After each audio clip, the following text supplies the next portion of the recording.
limetafutwa neno kubwa zima hapa mtaani. Nikasema hata si bure, wacha nimtafute. Yeye udali sana kunitafuta kuniletea umbea. Ngoja na mimi nimtafute nimpelekeze taarifa. Sijui unazo shoga yangu au ndo utazisikia hapa ninapokuambia. Bibi wetu umeshtakiwa na mjumbe.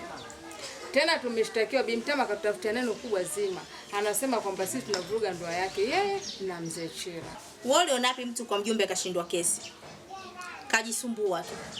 Tena kajisumbua sana. Sisi kwa mjumbe tunaenda.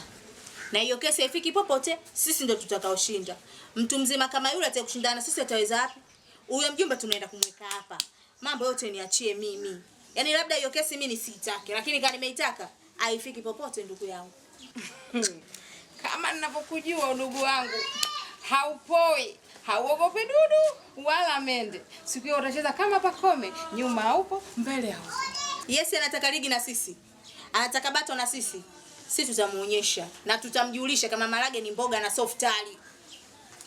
Shindo sisi na vitu vidogo vidogo kama hivyo aende kwa mjumbe, hata angeenda mahakamani. Tunashukuru Mungu, tuko lele, tumekaribia kwenye mpaka wake. Yaani Bimtama, yaani mtu akikuona na matendo yako vitu vili tofauti. Bimtama wewe ni mkubwa. Wewe na sisi umri tofauti. Tunategemea sote mtu mzima na kuaga na busara. Lakini nashangaa bibi wao unakosa busara, unakosa binadamu, una hata utu. Sisi kila siku tunakuja nyumbani kwako na mengi tunaongea. Kama sisi tunadokosea, wewe ungepata sisi utuite, utuambie, jamani siawezi. Hapa kuna 1 2 3. Shani, kuna 1 2 3. Mimi nikosea wanangu au wadogo zangu, lakini wewe mtu mzima wewe, nywele zimekusimama, kilembo utasema kunguru wa Zanzibar. Kunguru mpaka kwa mjumbe. Wewe sio kwenda kutushtaki. Si ungetuta ungetuambia, ungetusikiza pumzia sisi tunasemaje, lakini sivyo ulivyoenda kufanya. Bibi umetukosea, tena umetukwaza. Siku zote unasemaga ala jirani. Wewe kila anakuuza unampeleka kwa mjumbe. Kila anakuuza mpaka kwa mjumbe, atakusaidiana. Unavotegemea atatoka ndugu yenu kwa kijijini aje kukusaidia wewe ukipata shida. Au hiyo chela mume muda wote atakuwa na wewe. Yule ndio watu wawili. Muda mwingi yupo kule au yupo kwako. Wewe kila jirani unamnyea. Unaona umepata? Bibi umetukwaza na hatujapenda kwa taarifa yako. Alafu Bimtama, mimi wewe ni udugu wangu. Tena udugu wangu nginja. Wewe sio kunishtaki mimi kwa mjumbe. Mambo yao ungefanya siawezi. Siawezi mimi sio udugu wangu.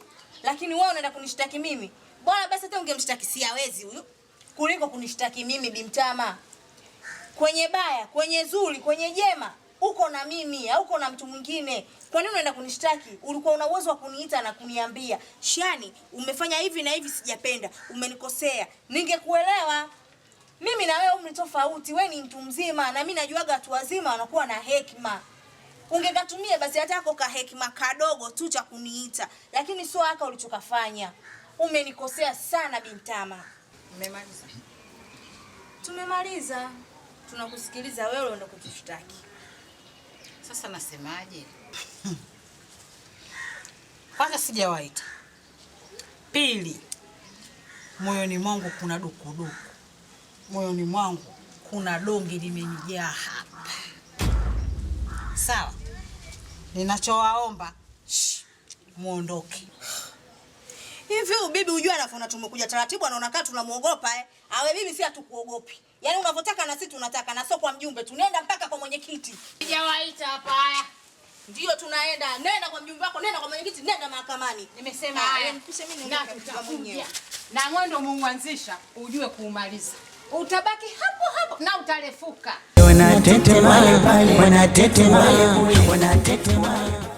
Jana ulikuja kutoa mashtaka kuhusu malalamiko yako kutoka kuhusu kina mama.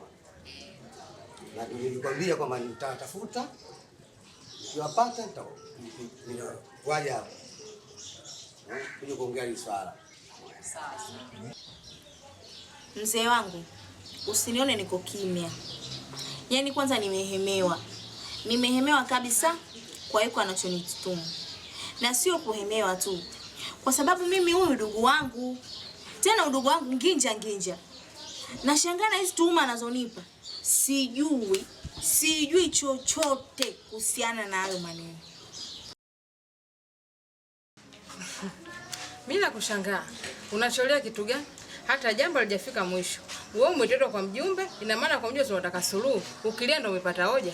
Ukilia ndo suluhu umeipata. Acha kuwa mnafiki mtu mzima wewe. Kilio chako sasa basi tuogope. Mjumbe ndo ataamua mambo yote atoteta hapa. Na wewe ndo roho yako italizika. Acha kulia.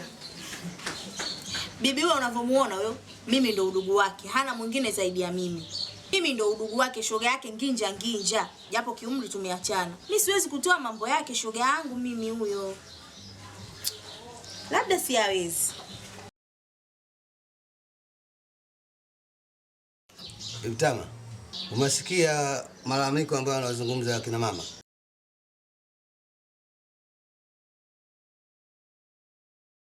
Kwa hiyo tunataka ushahidi kutoka kwako kwa watumwa wa kina mama hawa kwamba wewe una shida na ndoa yako. Na kingine mjumbe, kama hiyo kesi uliletewa ya watu watatu, tumekuja sisi wawili, bado tu unajadili. Mbabaifu wa mambo yote ni yule ambaye hajaja.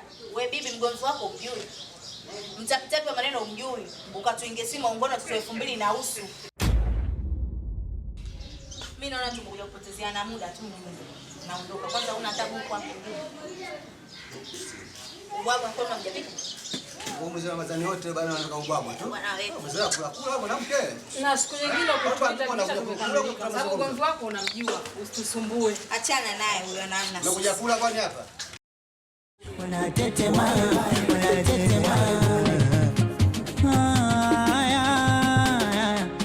Aya mzee Chela na tetema.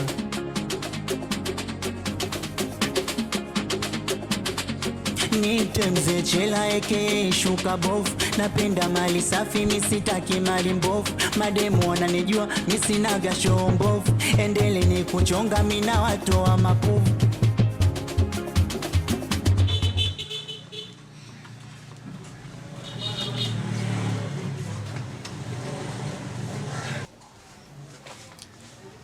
Ngiri na nguruwe tofauti yao ni ndogo sana.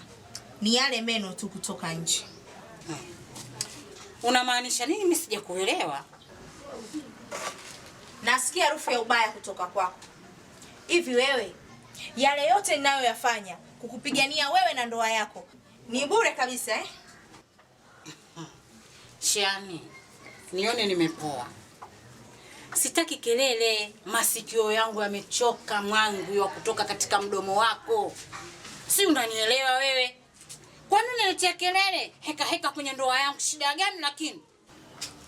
Mtu mzima kama wewe, ajuza kama wewe ulokoma siku na kufuatilia kwa lipi hasa? Na kufuatilia engo ipi hasa? Sio wewe ndio unatufuatilia sisi.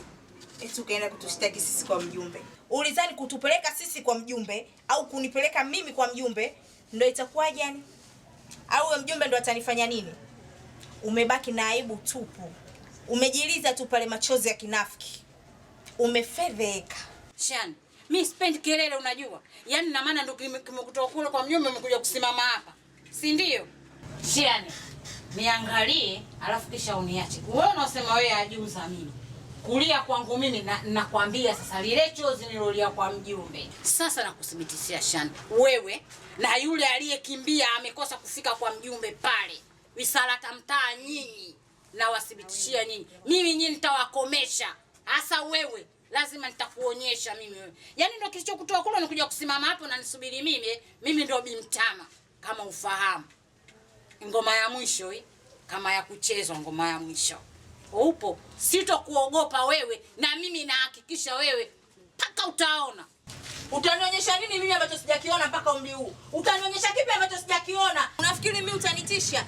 Hata ukija usiku mimi mwenyewe bibi yangu mtaalamu vile vile. Ukija mchana ndo kama hivi. Nimetoka kwa mjumbe na nimekusubiri njiani. Yaani wewe nilikuwa nakutamani wewe. Shukuru Mungu umeondoka haraka. Eti nitakuonyesha. Unionyesha kipi ambacho sijakiona? Kwanza wewe sio Kutwa maneno mmejaza umbea kwa vifijo na nderemo. Wanachukulia wanaona, wanachukulia wanaona, wanachukulia wanaona, wanachukulia wanaona.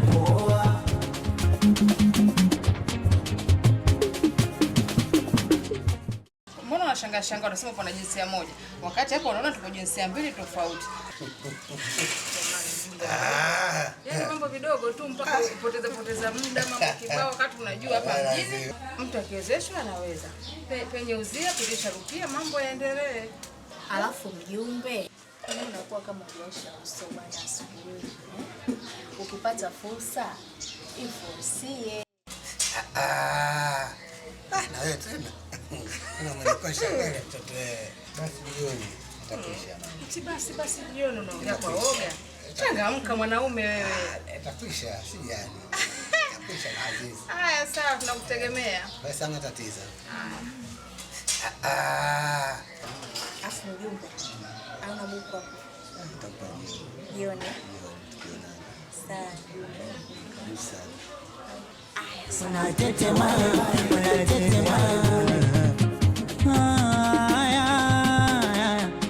Aya mzee Chela na tetema.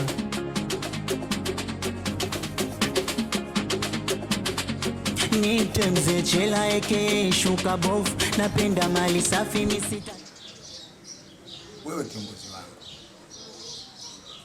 mimi nimekuja hapa kwa ajili ya kufuatilia swala la mke wangu ili nijue umefikia wapi. Ndugu yangu, kwani wewe una kazi ya kufanya ila siku tu kufuatilia mapenzi? Hata ukiacha kiroboto achezee mwili wako, basi tarajia kupata funza kwenye mguu wako. Ndugu yangu, hivyo wewe una kazi ya kufanya kila siku kufuatilia mapenzi? Tafuta kazi ya kufanya upate pesa. Ujue ndio maana wakati wa uchaguzi mimi nilikupinga sana, watu wengi wakabisha, lakini leo naanza kuyaona. Nikuthibitishie tu, mwaka huu sijui kama tutakuchagua wewe. Una maana yoyote? Mtu gani unashindwa kuona matatizo madogo tu haya? Wewe unakalia rushwa tu.